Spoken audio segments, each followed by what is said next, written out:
So you want to get better at marketing, right? But it's so easy to get lost. I mean, there's just a ton of confusing and frankly contradictory advice out there. But what if I told you that great marketing isn't about guesswork at all? It's about building a simple but really powerful system. Over the next few minutes, we're going to build that system together, step by step. Does this feel familiar? You're just kind of throwing money at different strategies, really hoping anything sticks? Trust me, you are not alone. So many businesses struggle with marketing that's just expensive and, well, doesn't work. But today, we're going to swap that guessing game for a predictable plan that actually gets results. You can see on this slide that there's been a massive shift in how marketing works. You know, the old school way was all about being loud, shouting, interrupting people. Modern marketing is the complete opposite. It's about being helpful, about building real relationships.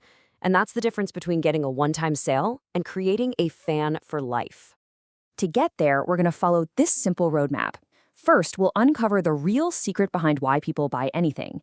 Then, we'll move on to crafting your strategic blueprint. After that, we'll get our hands dirty and actually build the marketing engine. And finally, we'll figure out how to measure it all so you know it's working. Okay, first up, marketing's core secret. We're about to dive deep into the psychology of what makes people tick and ultimately what makes them pull out their wallets. So here it is, the big secret. People don't buy products. They buy better versions of themselves. We all have this gap, this tension between where we are right now and where we want to be. Think about it. The person buying a gym membership isn't just buying access to equipment. No way. They're buying health. They're buying confidence. They're buying the person they dream of becoming. Your product's job is to be the bridge that closes that gap. So your job as a marketer really boils down to this simple three-step process. First, you have to truly understand that tension your customer is feeling. Second, you amplify their desire for that better future they're dreaming of. And finally, step 3, you position your product as the clear, obvious bridge that's going to get them there. Okay, now that we understand the why behind the purchase, let's build the what. Let's talk about your strategic blueprint, because great marketing is never random. It always starts with a rock-solid plan. Every great plan starts with research. You have to put your customer under a microscope. I mean, who are they? What are their biggest frustrations? What keeps them up at night? Where do they actually hang out online? And based on all that, how can you reach them effectively? This isn't just busy work. This is where you find your golden opportunity to serve them. So once you really get your customer, you need to give them a crystal clear reason to choose you. This is your unique selling proposition, or USP. It's the simple, powerful answer to the question every customer has. Why should I buy from you and not from the other guy?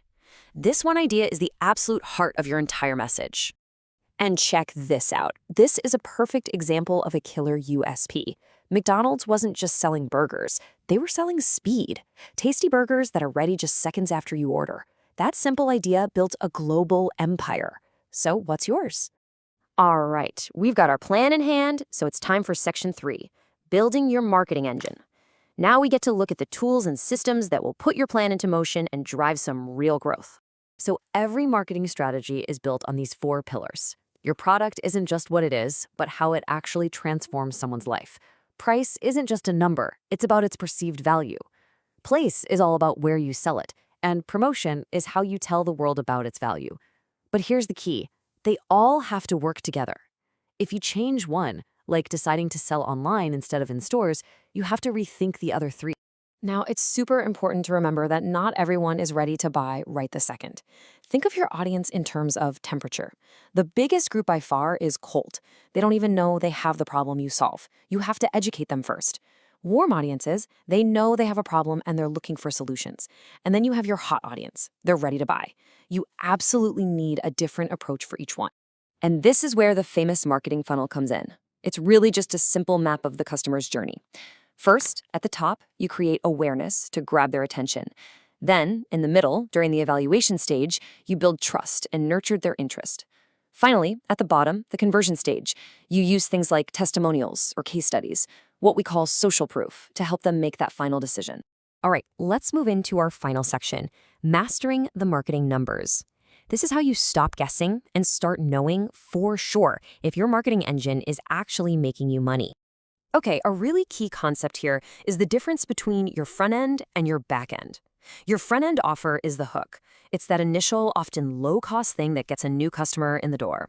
You might even break even or take a small loss on it. The real profit, though, that comes on the back end, when you sell more valuable things to those same customers once you've earned their trust.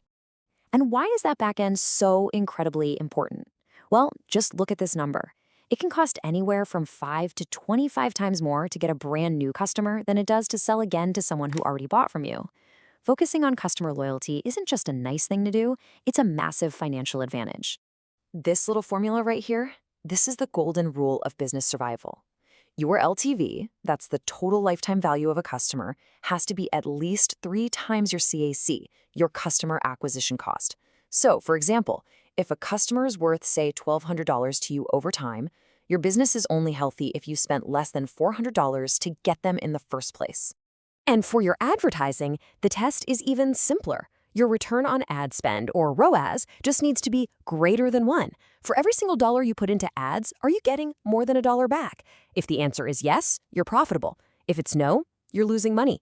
It is truly that straightforward. So the key takeaway from all of this is pretty simple. Great marketing isn't magic, it's not luck, it is a system. It's time to stop throwing things at the wall and hoping they stick. It's time to start building your engine, one smart piece at a time. Which brings us to our final question, and this one is for you to think about. Looking at this whole system we just walked through, from understanding that core customer retention all the way to mastering the numbers, what is the very first gear you are going to turn to get your new marketing engine up and running?